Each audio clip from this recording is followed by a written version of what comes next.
नमस्कार विद्यार्थी मित्रांनो, स्वागत आहे तुमचं गणित शिकूया या यूट्यूब चॅनलमध्ये. विद्यार्थी मित्रांनो, आपण इयत्ता 7वी गणित यामधील प्रकरण 13वे पायथागोरसचा सिद्धांत याच्या अभ्यासाला आजपासून सुरुवात करणार आहोत. चला तर मग आजच्या व्हिडिओला आपण सुरुवात करूयात. आता पायथागोरसचा सिद्धांत हा काटकोन त्रिकोण यावर आधारित आहे. आता आपण जरा थोडंसं आधी आठवूयात, उजळणी करूयात. इथे त्यांनी काटकोन त्रिकोणाची व्याख्या दिलेली आहे. मग काटकोन त्रिकोण कशाला म्हणतात, तर ज्या त्रिकोणाचा एक कोन काटकोन असतो त्या त्रिकोणास काटकोन त्रिकोण म्हणतात. काटकोन म्हणजे काय, तर 90 अंशाचा कोन. ज्या कोणाचे माप 90 अंश असते त्याला काटकोन असे म्हणतात. मग ज्या त्रिकोणामध्ये एक कोन 90 अंशाचा असतो तो त्रिकोण काटकोन त्रिकोण असतो. आणि त्या काटकोनासमोरील जी बाजू असते तिला काय म्हणतात, कर्ण म्हणतात. हे आपल्याला माहीत आहे. मग इथे त्यांनी आपल्याला सांगितले की खालील काटकोन त्रिकोणातील कर्णांची नावे लिहा. मग इथे काटकोन कुठला आहे, हा बी कोन जो आहे तो 90 अंशाचा आहे. मग आता त्रिकोण ABC मध्ये कर्ण कोणता असणार आहे, तर ह्या 90 अंश कोणासमोरील जी बाजू आहे ती कर्ण असते. म्हणजे इथे ह्या बी कोणासमोरील बाजू आहे AC, म्हणजे हा झाला या त्रिकोण ABCचा कर्ण. त्याप्रमाणे इथे हा जो त्रिकोण आहे LMN, हा L कोण आहे काटकोन, याच्या समोरील बाजू कोणती आहे MN, म्हणून हा झाला त्रिकोण LMNचा कर्ण MN.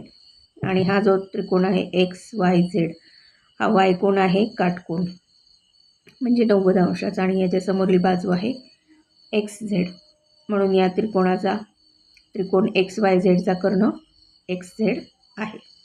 पायथागोरसचा सिद्धांत आता आपण समजून घेऊयात काय आहे.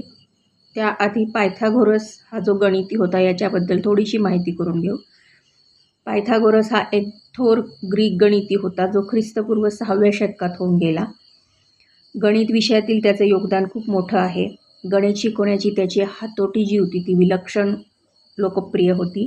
त्यामुळे त्याने अनेक शिष्य तयार केलेले होते. काटकोन त्रिकोणासंबंधीचा एक जो सिद्धांत आहे तो खूप पूर्वीपासून अनेक देशात माहीत होता. भारतात सुद्धा शूल्वसूत्र या ग्रंथात तो आहे. परंतु या सिद्धांताची जी सिद्धता आहे ती पायथागोरसने सर्वप्रथम दिल्यामुळे त्याचे नाव या सिद्धांताला दिले गेले. काटकोन त्रिकोणात कर्णाचा वर्ग हा इतर दोन बाजूंच्या वर्गांच्या बेरजेइतका असतो, हा तो पायथागोरसचा सिद्धांत आहे. त्या सिद्धांताचा आपल्याला इथे जर बघायचं असेल तर त्यासाठी ही 3 उदाहरणे त्यांनी आपल्याला दिलीत. आणि त्याच्यामध्ये त्यांनी आपल्याला 2 बाजूंची मापं दिलीत आणि तिसऱ्या बाजूचं माप आपल्याला यावरनं त्यांनी काढायला सांगितले आणि या सिद्धांताचा पडताळा घ्यायला सांगितला आहे. आता त्यामध्ये त्यांनी काय म्हटले की काटकोन त्रिकोणात कर्णाचा वर्ग हा इतर 2 बाजूंच्या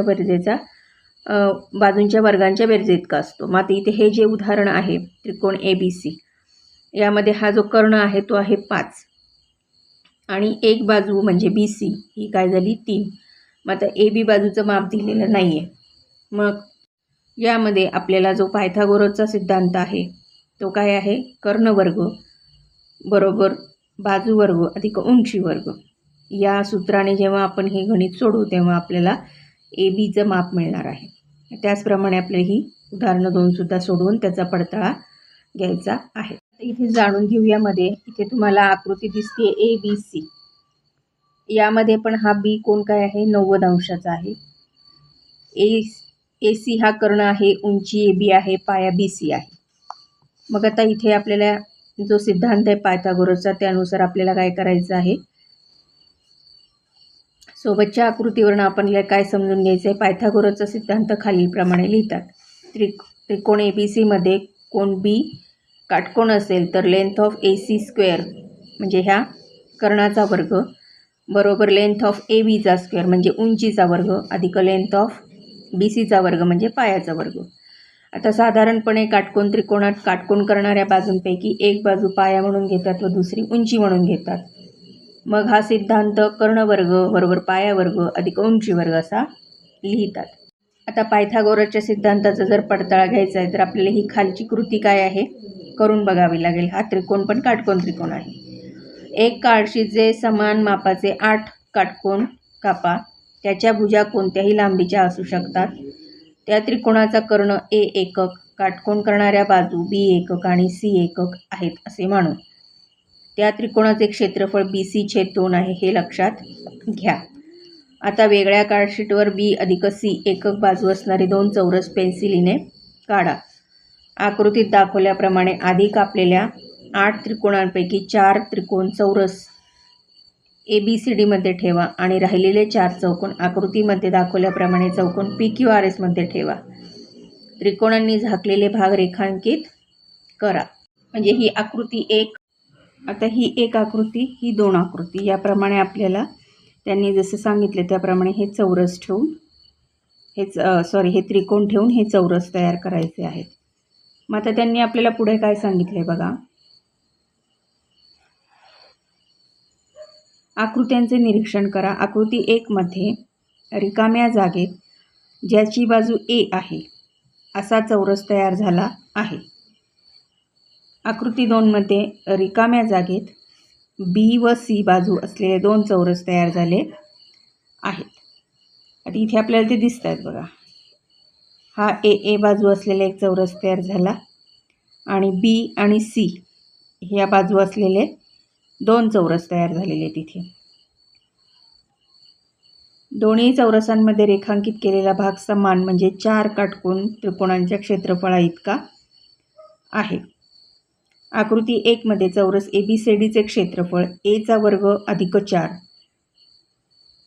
गुणिले काटकोन त्रिकोणाचे क्षेत्रफळ A² अधिक 4 गुणिले 1/2 BC बरोबर A² अधिक 2 BC. आता आकृती 2 मध्ये चौरस PQRSचे क्षेत्रफळ B² अधिक C² अधिक 4 गुणिले काटकोन त्रिकोणाचे क्षेत्रफळ म्हणून B² अधिक C² अधिक 4 गुणिले 1/2 BC म्हणून B² अधिक C² बरोबर B² अधिक C² अधिक 2 BC म्हणून चौरस ABCDचे क्षेत्रफळ बरोबर चौरस PQRSचे क्षेत्रफळ म्हणून A² अधिक 2 BC बरोबर B² अधिक C² अधिक 2 BC म्हणून A² बरोबर B² अधिक C².